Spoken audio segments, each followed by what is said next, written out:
Zikir-zikir yang terbaik ialah zikir itu ingat kepada Allah, sama ada dalam hati atau pada lisan. Cuma Rasulullah dia zikir dengan berbunyi pada lisan.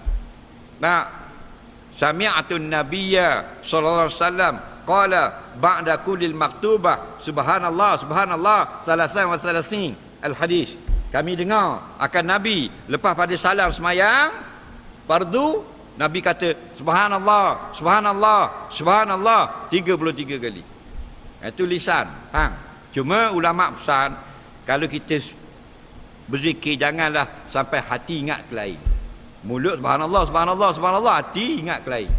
Itu tidak baik. Tapi ada masa kita tak boleh nak berzikir pada mulut. Contoh kita duduk dalam air banjir. Faham tak lagi? Air kat hidung. Air banjir. Nak dikira bunyi. Faham? Zikir dalam hati lah.